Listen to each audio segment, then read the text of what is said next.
I have a big blue fancy sluice box. Do you? That's right, I'd managed to make it all the way out onto the creek and find enough flowing water to run the Geo-Sluice. This fancy blue sluice box is from Geo-Sluice, and it's really good, but we've got almost no water here in Australia right now.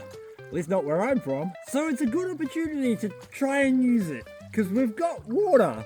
Flowing water in the middle of a drought here in Australia is a rare thing, rarer than the gold. Look at how much water we've got!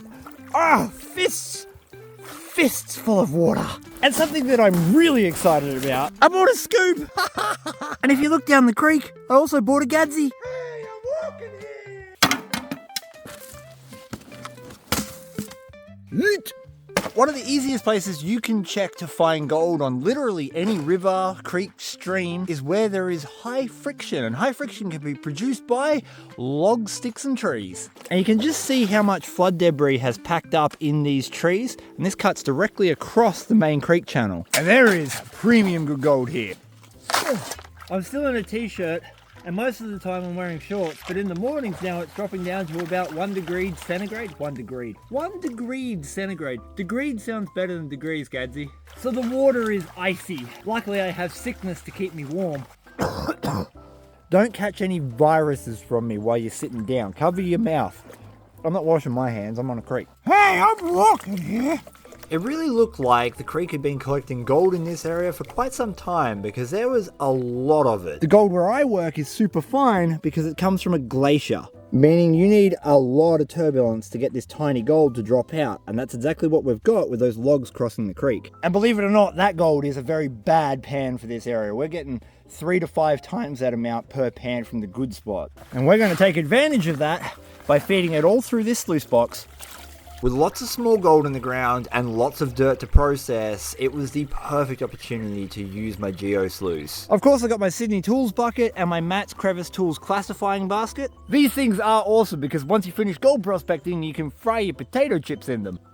Sluice boxing, sluicering, sluicing is just a very simple method of processing dirt. The equation is simple: more dirt, more gold.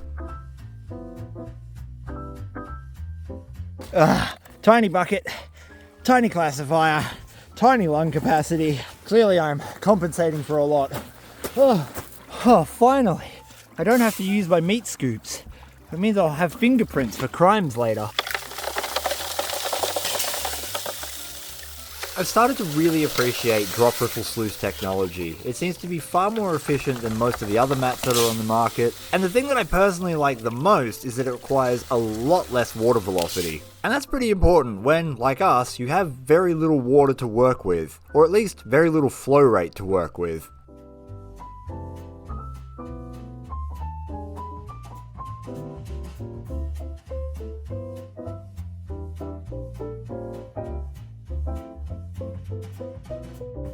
The first bucket was done and the black sand was thick.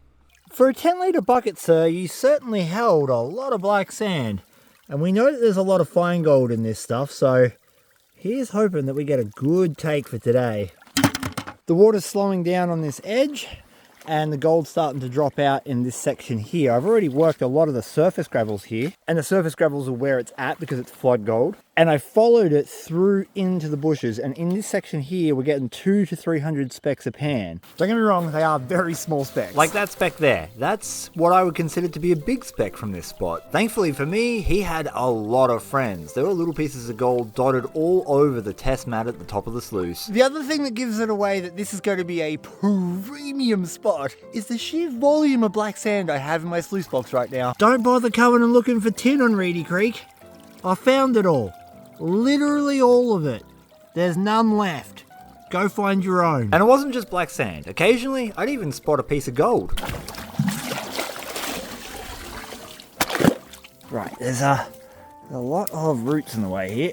My paydirt's directly underneath them, but it's also covered in spiky boys, so we've got to go careful. In heavily worked areas, the best gold is rarely where it's easy, fun and enjoyable to access. But that's part of the game, and it was finally time for me to go and check on Gadsy to see if he was still okay. Hi, I'm sluicing now. How's he sluicing? Yeah, it's going good. Is the bucket really good? First bucket? Yeah, it's got a bit of gold there, not much. Nice. Having confirmed I was getting way more gold than Gadsy at this point in time, I decided to go shove my little heart out and try not to die from a bronchitis cough. I mean, it's not a competition, but I want to win. Normally, I don't like to aim for a particular amount of gold. I like to find the best spot I can, work it, and just see what happens. But in this case, I'm saving up for a new laser sight for one of my rifles. So I want 2 grams because that'll cover it. I don't know if I'm going to get 2 grams here, but the gold is pretty good, so there's hope. We are on super good gold. And I know it doesn't look impressive on camera because, like, look, there's hardly anything there and it looks tiny, but the riffles are filled with that tiny gold. And I think that means there's going to be a fancy new laser sight in my near future. Ah yes, the hopes and dreams for all our firearms rely on me procuring enough gold to fund it. And the Gad Daddy's channel also hit 10,000 followers recently, which is an amazing milestone. He's going to be doing a giveaway soon to celebrate that fact. So if you haven't already, check out his channel because you might win some stuff. Hey, don't tell! No! Don't subscribe to him. Unsubscribe from Gadsy's channel now. Don't do that! With 10 buckets done, it's test pan time.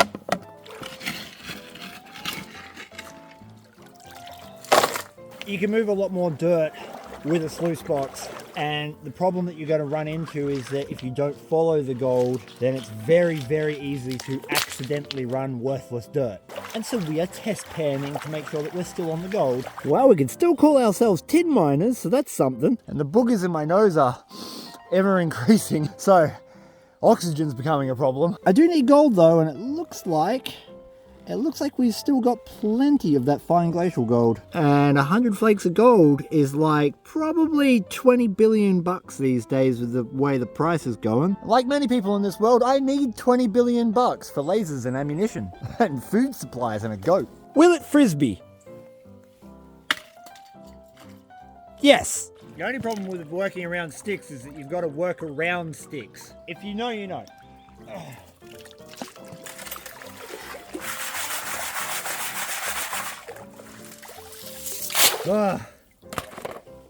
I'm just out here trying to maintain the currency of my man card by not giving in to the illness. I can't let it expire. The internet will be disappointed in me. It was, however, very nice to have the cold water slowly but surely turn my hands into numb little popsicles. But even that wasn't quite as satisfying as watching the Sluice gobble up that dirt. And I could see that every spoonful of dirt I was putting down that sluice was adding more gold and more black sand. And up on the top slick plate where the gold reveals itself, we are seeing specks all over it. Lead and gold sitting there together. Ain't that pretty? I have pumped through over 100 litres of paydirt, which is not an insignificant amount, and we've got black sand, gold, garnets, all hanging out in these riffles.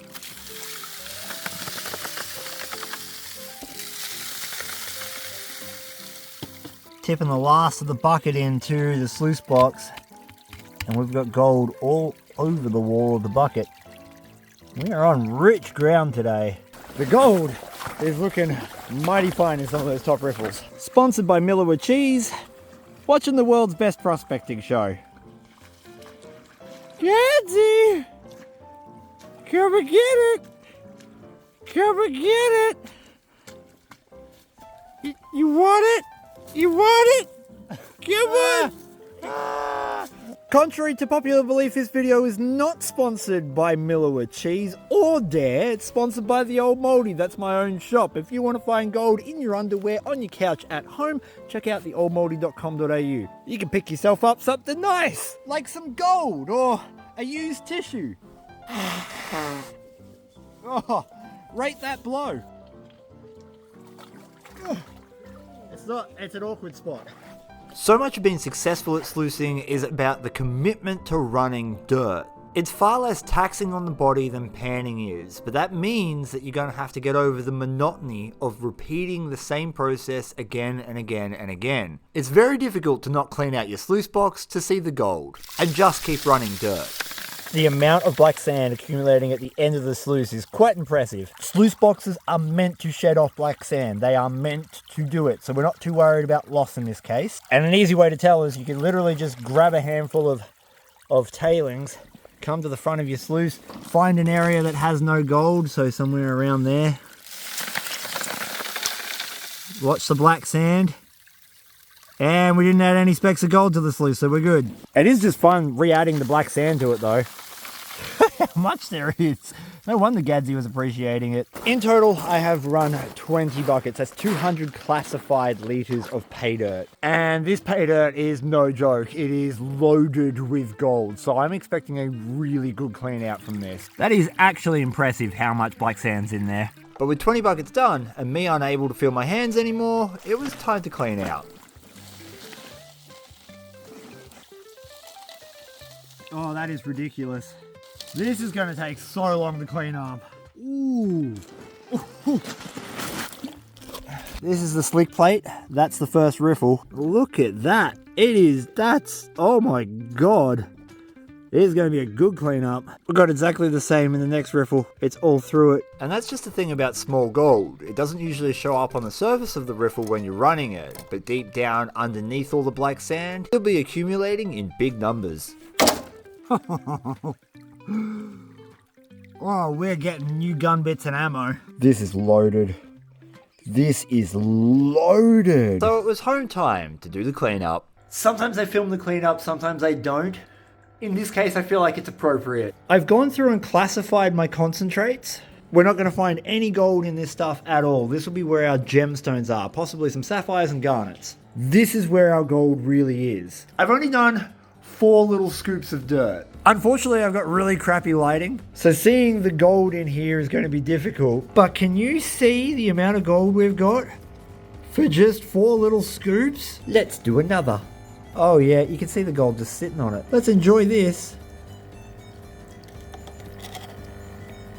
That is ridiculously good gold. YouTube is still unsubscribing people from my channel without your or my permissions, which is a bit dastardly, so double check that you're still subscribed. And while you do that, be amazed at just how much gold I managed to recover. It is by far one of my favorite places to work in and around fallen trees that cut across creeks. And I'd like to think that the reason for that is bloody obvious, because we got a lot of gold. Fluffy rabbit for scale. And since filming that video, we've been back several times and made sure that the majority of the main deposit's been worked out. There's a little bit of gold here and there, but nothing major. I'd like to think that that is over 2 grams. It's gotta be close, right? Leave your guess in the comments below before the scales reach their peak. Oh, okay, 1 gram, we've got way more than 2 grams.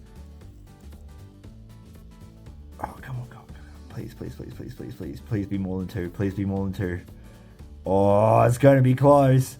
Oh, I called it too early. 1.87. Not quite the 2 grams that I wanted, but still worth 309 Australian dollars. In just 20 buckets of dirt, that is a very good day on the creek.